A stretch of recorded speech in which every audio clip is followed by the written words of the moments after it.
Good morning from a beautiful and sunny Lake Clark resort. I'm heading out today on a Katmai Lakes tour. We're gonna stop by Brooks Camp and we're also gonna go to some beautiful parts of Katmai National Park.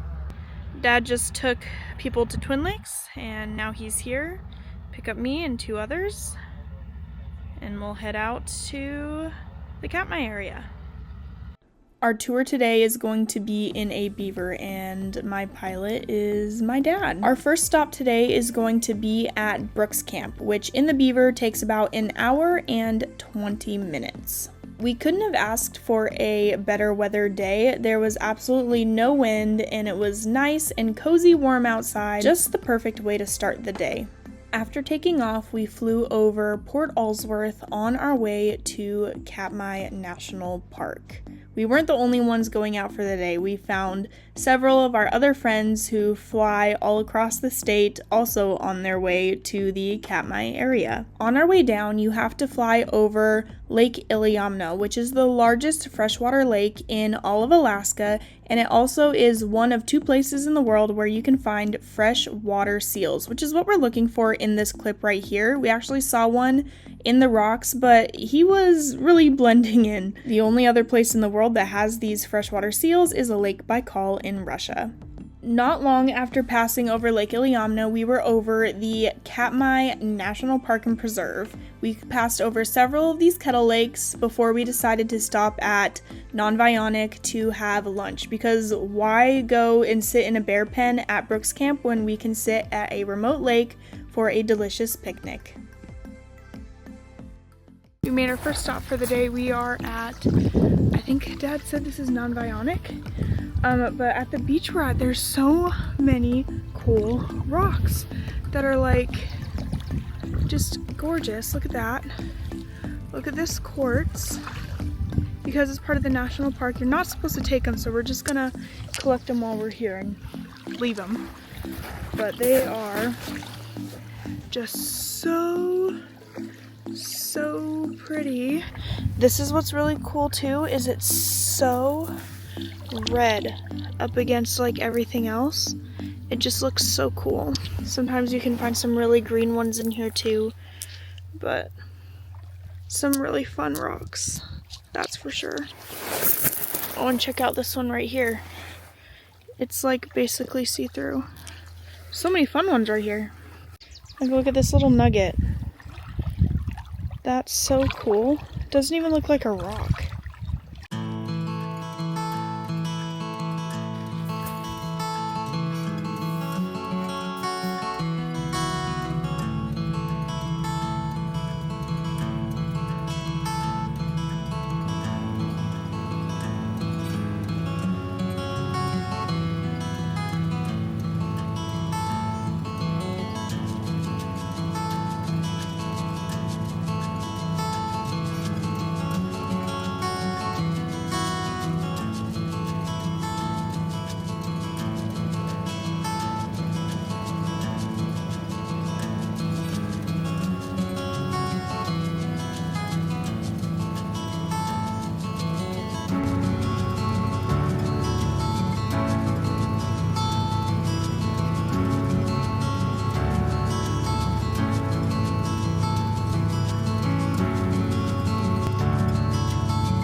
Float. It's all coming out of that big volcanic eruption area that we will look at later.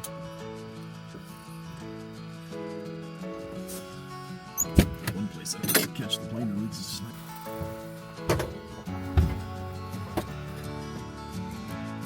You can try to plan all you want, but you just never know what's going to happen that day. Oh yeah. We made a stop here at Brooks Camp. We just parked. We're gonna go get the pin, do the orientation. Katmai Air is just taking off, but these are pumice rocks from when Nova erupted, and they float. So I want to show you this. This is pretty cool. Check this out. Ta-da! floating. This is one of the only places where solitary brown bears tolerate being so close to each other. And they do this so they can feast on the all-you-can-catch salmon buffet. Quick stop at Brooks. Got a haul from the gift shop. I'll show you guys when we get home. And also went to Bear School and got their pin. Restroom one more time? I am. Nope. As I'm walking, I'm like, I'm just gonna go. No, that's a good idea. And then we got the pin. Went to Bear School, got the pin. Found my 2024 pin also in my fanny pack from last year. Just never took it out. It's absolutely beautiful here. We're starting to see a couple of sprinkles of rain, but nothing miserable or horrible. Good thing we're gonna get inside a airplane and fly and be in the warmth and dry too. Okay, I'm gonna cut into the video right now and show you my haul that I got from Brooks Camp. Some of these are gifts, so I'm not gonna show you everything, but I'll show you what I got for Jared and I. So these two hats are for Jared. Check it out. He's really liking these flat bill ones. So there's this one that says Katmai National Park and it's gray. There's this like tan one, just says Katmai AK, has a bear on it.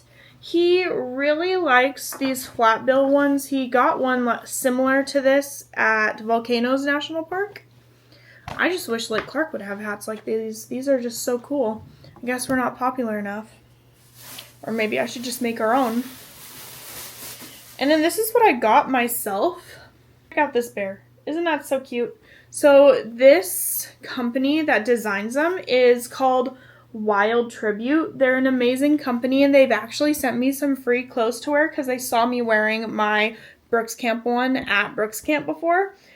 So I have a different sweatshirt that they have done and I don't have this one yet. My husband has it in t-shirt form, so very excited about it. I might even wear it tomorrow. Anyways, that's what I got from Brooks Camp. Let's go back to the video. Once we got our bathroom breaks in and stretched our legs, we went back into the float plane to fly around more of Katmai National Park. The plan was to go try and make our way to the coastal area of the park, but spoiler alert, the rain and some of the fog from the wildfires happening in Alaska did not let us do that, but instead we decided to go see how much of the Valley of 10,000 Smokes we could see, which this part is one of my favorite parts of the Katmai tours that Lake Clark Resort does.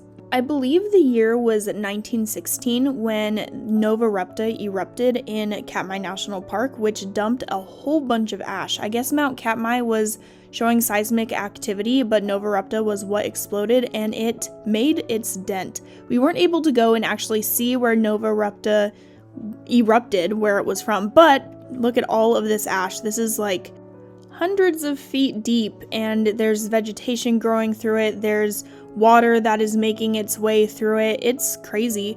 At Katmai National Park, you can actually do a bus tour to the Valley of 10,000 Smokes, but with Lake Clark Resort, part of what they do when they do the Katmai National Park is, weather permitting, also fly through the valley. We were only, again, this time able to go through the lower part of the valley. Nevertheless, the views were fantastic. Lake Clark Resort also offers a tour that allows you to land in a bush wheel plane in the Valley of 10,000 Smokes, weather permitting. That's a tour I have not done yet personally, but man, I really want to do it. During the tour, my dad was explaining that when one of the first explorers came into the valley of what is called now the Valley of 10,000 Smokes, he was writing in his journals that there were all these little pockets of steam coming up, and he said there's thousands, no, tens of thousands of, the little pockets of smoke. So that's how it got its Valley of 10,000 Smokes name. It's also really cool to see over 100 years later just the change of scenery and how the vegetation has continued to grow. Like if you see here, there's just, it looks like Star Wars to me, just the ash dump, and then look, there's just fresh vegetation. It's just really cool to watch it, and this part of the tour is always a highlight for me whenever we're able to make it into the valley. We started our way back to the resort, taking the long way around, flying over multiple remote lakes, and I even saw a bear from the air. I wasn't sure at first, I thought it was a stump, but keeping an eye on it, realized it was a bear just grazing on the ground. And about an hour and a half later, we were landing back at the resort in Port Alsworth. We hit a couple of rainy patches and it was a little drizzly by the time we made it back to the resort, but hey, after such a beautiful day that we had, it didn't bother us at all. I am back home from my tour and it was amazing. I had so much fun. It was so beautiful. I just can't, I just want to go again, right now. It was amazing. There was a lot of rain on the way back, so it wasn't really pretty for filming, but today was amazing. Say bye, Beasley. Say bye. Thank you guys so much for watching. We'll see you guys next time. Bye.